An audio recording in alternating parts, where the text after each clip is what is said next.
എല്ലാവർക്കും നമസ്കാരം. ഞാൻ Biji Mary George, personal transformation coach.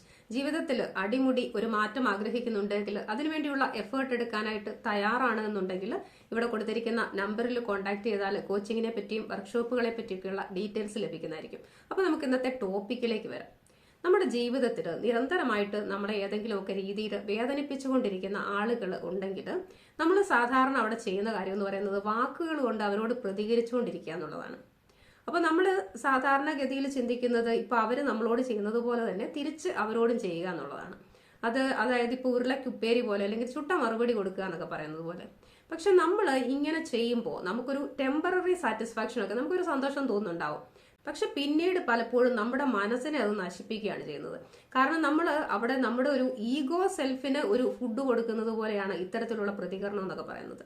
അപ്പൊ ഇതുപോലൊക്കെയുള്ള ആളുകൾ നമ്മുടെ ജീവിതത്തിൽ ഉണ്ടെങ്കിൽ നമ്മൾ അവിടെ ഇങ്ങനെ വാക്കുകൊണ്ടൊക്കെ പ്രതികരിച്ചുകൊണ്ടിരിക്കുന്നതിന് പകരം നമ്മൾ നമ്മുടെ സമയവും എനർജിയും ഒക്കെ ചെലവാക്കേണ്ടത് എന്തിനു വേണ്ടിയിട്ടാണെന്നറിയോ? നമ്മുടെ സ്വഭാവത്തിലും വ്യക്തിത്വത്തിലും ഒക്കെ മാറ്റങ്ങൾ കൊണ്ടുവരുന്നതിന് വേണ്ടിയിട്ട്. നാടൻ ഭാഷയിൽ പറഞ്ഞാൽ നോവിച്ചു വിട്ടത് ചേരയല്ല മൂർഖൻ പാമ്പിനെ ആയിരുന്നു എന്ന് വാക്കിലൂടെയല്ല പ്രവൃത്തിയിലൂടെ തെളിയിക്കുക. ഇവിടെ മൂർഖൻ പാമ്പ് എന്ന് പറഞ്ഞു കഴിഞ്ഞാൽ തിരിച്ച് അവരെ പോയി ആക്രമിക്കുക എന്നുള്ളതല്ല.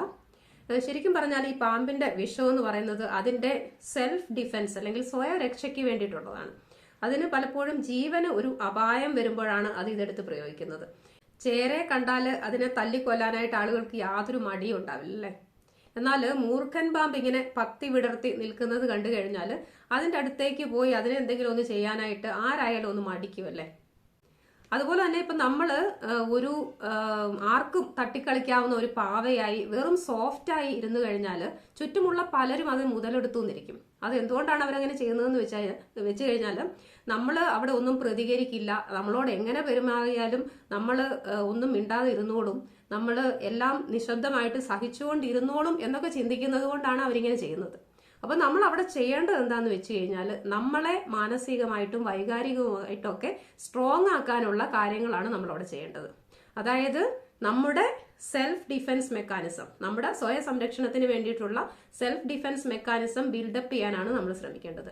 നമ്മളിങ്ങനെ ഈ കരുത്ത് നേടുന്നത് ഒരിക്കലും മറ്റുള്ള ആളുകളെ അടിച്ചമർത്തുന്നതിന് വേണ്ടിയിട്ടല്ല, നമ്മുടെ മനസമാധാനവും സന്തോഷവും ഒക്കെ സംരക്ഷിക്കുന്നതിന് വേണ്ടിയിട്ടാണ്.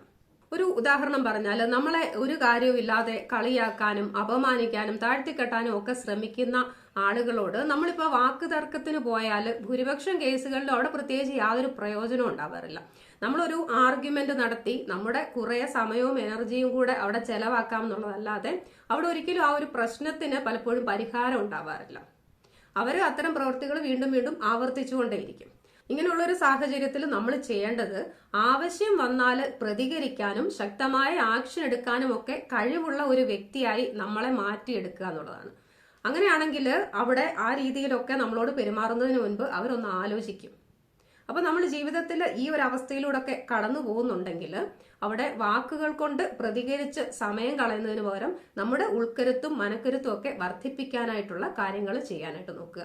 അതിനാവശ്യമുണ്ടെങ്കിൽ പ്രൊഫഷണൽ സപ്പോർട്ട് എടുക്കാനും മടി വിചാരിക്കരുത്. അപ്പൊ ഇത്തരം ഒരു പ്രശ്നത്തിലൂടെ ഒക്കെ കടന്നു പോകുന്നുണ്ടെങ്കിൽ അതിനോട് ഈ രീതിയിൽ ഒന്ന് സമീപിച്ചു നോക്കുക. എല്ലാവർക്കും വിജയാശംസകൾ. എല്ലാവരെയും ദൈവസമൃദ്ധിയായി അനുഗ്രഹിക്കട്ടെ.